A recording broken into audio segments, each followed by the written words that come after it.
नमस्कार छात्रों, बीए प्रथम सेमेस्टर की इस कक्षा में आप सभी का स्वागत है।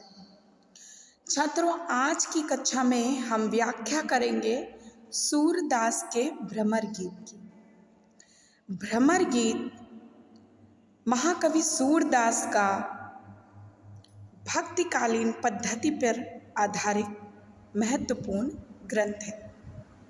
प्रस्तुत ग्रंथ में सूर ने ज्ञान पर भक्ति की तथा निर्गुण पर सगुण की विजय का प्रतिपादन किया है। प्रस्तुत पद में कृष्ण उद्धव के अहंकार को समाप्त करने के लिए उन्हें ब्रज भेजने का निश्चय करते हैं।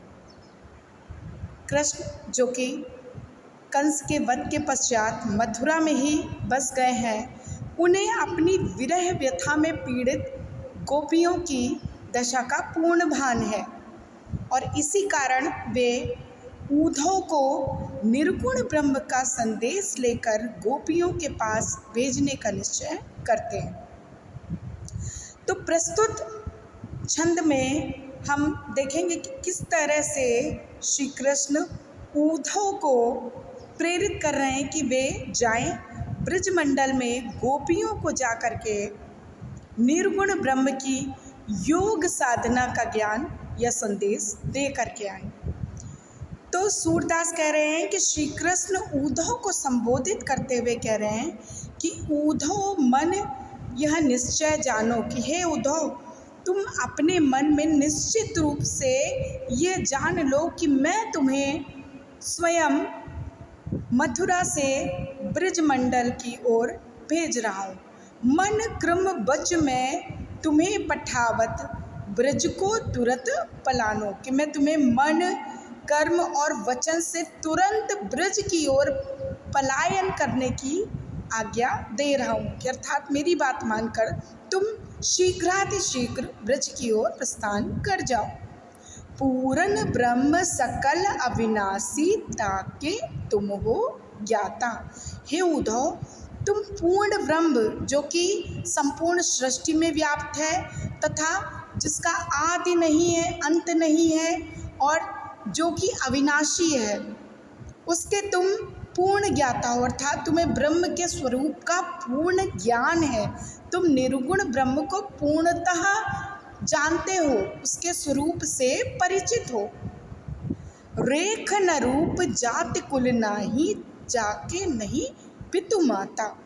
उस निर्गुण निराकार ब्रह्म की ना तो कोई रेखा है ना ही रूप है, इसीलिए तो उसका नाम निर्गुण दिया गया है ना, कि निर्गुण अर्थात जिसका गुण सत्य से परे है, जिसको सत्य भी पहचान नहीं सकता है, जिसकी कहीं भी व्याप्ति नहीं है। तो रेख न रूप जाति कुल नाही, ना तो उसकी कोई एक निश्चित जाति है, ना ही उसका कुल है। क्यों? क्योंकि वो अजन्मा है, उत्पन्न नहीं हुआ है।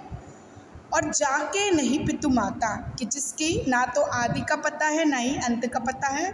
तो इस तरह से उसके माता पिता से संबंधित भी कोई तथ्य हमें प्राप्त नहीं होता, अर्थात पूर्ण ब्रह्म निराकार का वह स्वरूप जो कि अगम अगोचर है। यह मत दे गोपिन कह आवहूँ विरह नदी में भासती। यह मत जाकर के गोपियों को दे आओ कि ब्रह्म की साधना से उनका कल्याण होगा, उनको मुक्ति मिल जाएगी।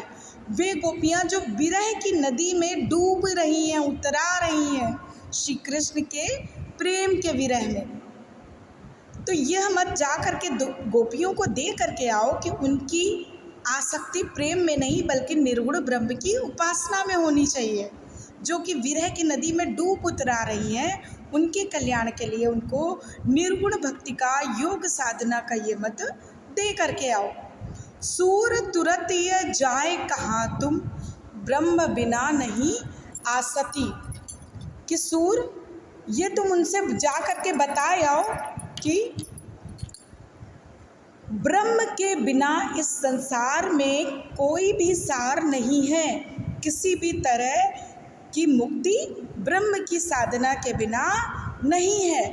तो उनको जाकर के तुम ब्रह्म का पूर्ण ज्ञान दे करके आओ। तो इस प्रकार से श्री कृष्ण उद्धव को प्रेरित कर रहे हैं कि वे जाएं और ब्रज मंडल में वे गोपियां जो आज तक उनकी राह देख रही, उनकी बाट जो हो रही हैं, उन भोली भाली गोपांगनाओं को प्रेम और भक्ति की स्थान पर योग साधना और निर्गुण ब्रह्म की उपासना का संदेश दे करके आओ। तो यदि हम देखें तो इसमें रस है शांत, ब्रज भाषा का सौंदर्य दर्शनीय है तथा स्पष्ट रूप से श्री कृष्ण उद्धव के प्रकरण के माध्यम से आगे चल कर के निर्गुण का खंडन और सगुण का मंडन करने का प्रयास कर रहे हैं। तो इस पद में हम देखते हैं कि किस तरह से उद्धव को वो प्रेरित कर रहे हैं कि वो जाएं और उनके पांडित्य का जो ज्ञान का प्रसार है वो ब्रजमंडल में गोपियों के मध्य प्रसारित हो, जिससे कि उनकी आस्था योग में जमे और साधना के मार्ग के द्वारा वे अपनी मुक्ति प्राप्त कर सके। तथा वो जो श्री कृष्ण के विरह में ही डूबी, उनका तो जीवन ही रुक गया है श्री कृष्ण के बिना, उस स्थिति से भी उनका उपसंहार हो, उपचार हो उस स्थिति से उनका। तो इस तरह से हम देखें यदि तो इसमें उपमा अलंकार है, दृष्टांत अलंकार है तथा रूपक अलंकार है। तो बड़ा ही सुंदर छंद है और आगे की श्रृंखला में इसी तरह हम सूरदास के भ्रमर गीत के महत्वपूर्ण छंदों की व्याख्या करेंगे। आज की इस कक्षा में इतना ही। नमस्कार।